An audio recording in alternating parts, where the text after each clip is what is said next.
இந்த மகளிர் உரிமை தொகை எங்களை கையெழுத்தினோம்.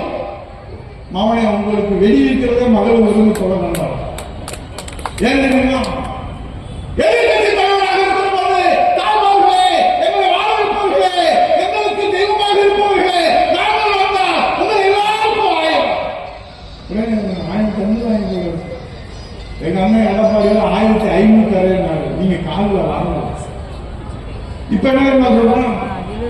இந்த தங்கச்சிக்கு 1000, அந்த தங்கச்சிக்கு தகுதி இல்லை, அந்த தங்கச்சி தகுதி இல்லை, அந்த அக்கா பரவாயில்ல தகுதி. உடனே அந்த தங்கச்சி கேட்குது, ஏன்னு அண்ணே என்னை என்னென்ன தகுதி இல்லைன்னு சொல்றீங்க? அதெல்லாம் எனக்கு தெரியாது. ஸ்டாலின் சொல்லியிருக்காரு தகுதி இல்லை, எனக்கு எல்லாத்துக்கும் தரையில் சொன்னீங்களே, அதை நம்பி ஒரு ஓட்டு வேற போட்டேன், அதற்கான போட்ட போ. அந்த அக்கா பார்த்துச்சு, வீட்டில் போய் ஓட அழுகு. கணவர் பார்க்குறாங்க, ஏண்டி அழுகுற? எது இளவு விழுந்துச்சா என்ன? இல்லைங்க 1000 ரூபாய் கொடுக்காட்டாலும் பரவாயில்லைங்க, அந்த சென்றால பாவை என்னை தகுதி இல்லைன்னு சொல்லிட்டாங்க, எந்த தகுதி இல்லைன்னு எனக்கும் தெரியல. இத்தனை வருஷமா குடும்பம் நடத்துற ஒவ்வொருத்தாலும் நான் கேட்கறேன், தகுதி இல்லைன்னு சொல்லிட்டாங்க அரசு.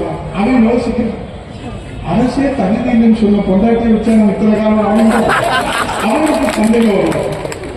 ஆனா பாவைகளை 1000 ரூபாய் கொடுக்காட்டாலும் பரவாயில்ல, குடும்பத்துல விவகாரத்து வரைக்கும் கொண்டு போயிருக்கு. இப்ப என்ன சொல்றான், எந்தெந்த தங்கச்சிக்கு அக்கா தகுதி இல்லைங்க ஆனா எல்லாத்தையும் சொல்லிட்டு நீதானே சொல்ல சொன்ன. ஆனா பாவைகளா என்ன தலையில நெருப்பள்ளி மண்ணள்ளி போட்டீங்களா? பாவைகளா போச்சுடா போச்சுடா உலகத்துல இருந்து எழுதுறாங்க. ஐயா ஸ்டாலின் அவர்களே, நீங்கள் கலைஞர்கள் உரிமை தொகை மகளிர் உரிமை தொகை என்று நம்பி இருக்கிறீர்களே, அந்த நாளை குடி வெட்டி இருக்கிறார்கள், கப்பு ஊறிட்டாங்க. உடனே கூப்பிடு எல்லாத்தையும் உனக்கு தகுதி இல்லைன்னு. ஆமாப்பா தகுதி இல்லைன்னு வீட்டுக்கார வர விட்டுட்டு போயிட்டா இருப்பாரா? வீட்டுக்கார தேடிக்கிட்டு இருக்கப்பா. சரி வீட்டுக்கார அப்புறம் தேடி முதல்ல வந்து 1000 ரூபாய் வாங்க. எங்கப்பா வரணும்? உங்களோட ஸ்டாலின். ஐயோ ஸ்டாலின் வேணாப்பா, ஏற்கனவே நான் கருத்துல என் புருஷன் வேற இழந்துட்டு இருக்கேன், என் பிள்ளைய வேற இழக்க முடியாது, நான் வந்தேன் மறுபடியா உங்களோட ஸ்டாலின். எல்லாரும் மொபைல்ல சொல்றேன், அங்க போறோம்னா ஓடிபி நம்பரை கொடு, நம்பர் ஆக்கிங்க. அது என்ன? அதுல கலத்து அந்த அம்மா பிச்சைக்கார வந்திருக்காரு, தட்டோட வருது. அம்மா தாயே, இந்த நேரத்தில் பிச்சைக்காரன் அது கிளம்பி பார்த்து சாப்பாடு இல்லையா, சாப்பாடு வாங்க மெம்பர் சேர்ப்ப வந்துருக்கிறோம் அப்படின்னா. ஏன்னா உலகத்துல இப்படி மெம்பர் சேர்க்கணும் நான் பார்க்கவே இல்லை. ஏன் மெம்பர் சேர்க்கிறீங்க?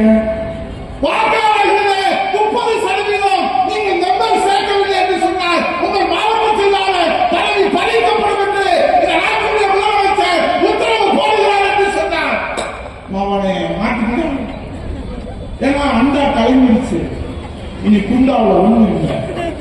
அதனால பார்த்தா எல்லாத்தையும் கூப்பிடு, அமைச்சரை கூப்பிடு, மாவட்ட கூப்பிடு, எம்எல்ஏ கூப்பிடு, எல்லாரும் கிளம்பு, வீட்டு விட்டு கிளம்பு.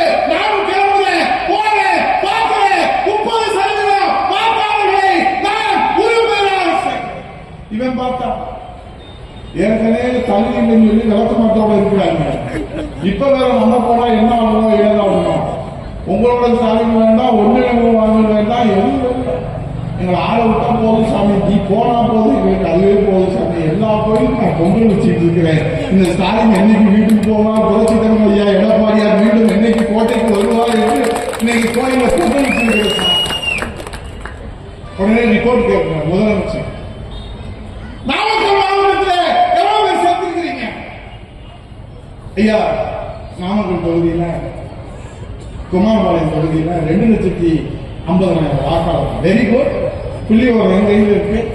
எவ்வளவு பேர் சேர்த்துருக்கீங்க? 3 லட்சம் பேர் சேர்த்துட்டோங்க. யூசுப் 2,50,000 வாக்காளர் 30% சேர்க்கணும். அப்படியா? என்னத்துல எழுதி தப்பு தப்பா இருக்கு. உதவியாளர்களை பம்பி பூரா குழம்பு போய் பைக்க முடிச்சு அலையினாங்க. ஏன்னா வீட்டுக்கு போறது உறுதியாயிடுச்சு. அதிகாரம் பறி போகிறது.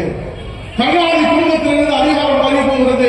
அவரை வணக்கத்துக்குரியவர்களே, 2026 தேர்தல் என்பது சாதாரண தேர்தல் அல்ல. ஜனநாயகத்தை காப்பாற்ற, மக்களாட்சியை காப்பாற்ற, ஏழை எளிய சாமானிய மக்களை காப்பாற்ற இரட்டை இலை இந்த தமிழ்நாட்டிலே மீண்டும் வளர வேண்டும். புரட்சி தமிழக எடப்பாடியார் தலைமையிலே அம்மாவின் ஆட்சி, எம்ஜிஆர் ஆட்சி, இரட்டை ஆட்சி, ஏழைகளின் ஆட்சி, ஜனநாயக ஆட்சி வளர வேண்டும். இந்த நாமக்கல்லிலே வெற்றிவாகை சூழ வேண்டும். குமாரபாளையத்திலே, ராசிபுரத்திலே வெற்றிவாகை